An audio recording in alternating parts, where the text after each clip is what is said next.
अरख के बेरा भइल चलना घाट प पूजन करे। अरघ के बेरा भइल चलना घाट प पूजन करे। ओ दर्शन करे पटना के छठ घाट प पूजन करे कि अपना छठी मैया के दर्शन करे। अरघ के बेरा भइल चलना घाट प पूजन करे। अरघ के बेरा भइल चलना घाट प पूजन करे। दर्शन करे पटना के छठ घाट प पूजन करे। पटना के छठ घाट प पूजन करे। आरा के गामी घाट प पूजन करे।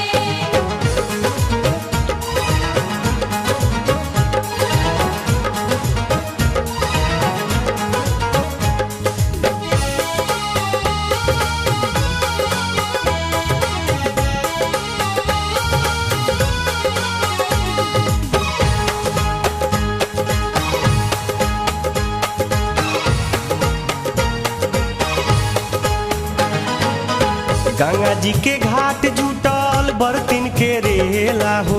अरघ देत देखी मन हर्षेला हो। गंगा जी के घाट जुटल बर्तिन के रेला हो। अरघ देत देखी मन हर्षेला हो। पावन बाबेला चलो भगिया जगावे आ भजन करे। पावन बाबेला चल भगिया जगावे आ भजन कर। हो भजन कर पटना के छठ घाट प पूजन कर। काशी के शीतला घाट प पूजन करे। काशी के शीतला घाट प पूजन करे।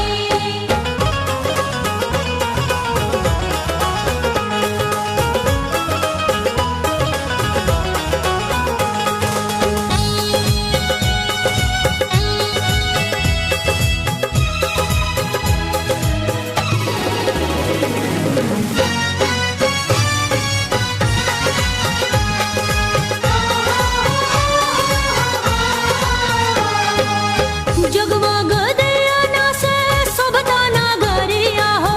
एक साथे व्रत करे राजा भिखरिया हो।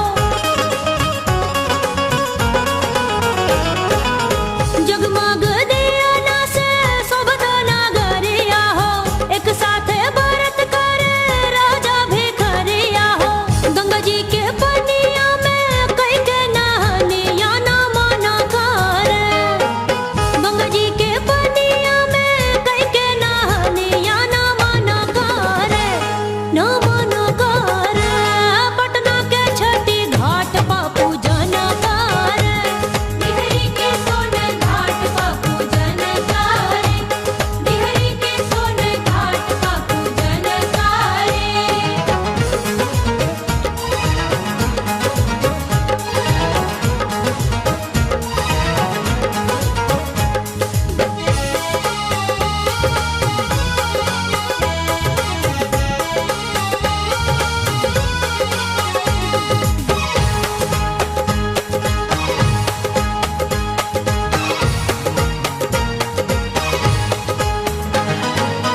बहुते ह पावन छठी माई के बरतिया हो।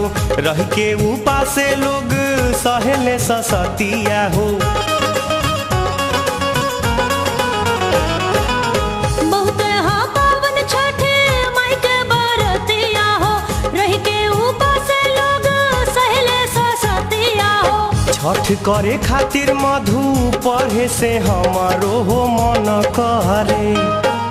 छठ करे खातिर गोविंद पढ़े से हमरो मन करे। हाँ मन करे। चलो ना छठी मैया के दर्शन करे।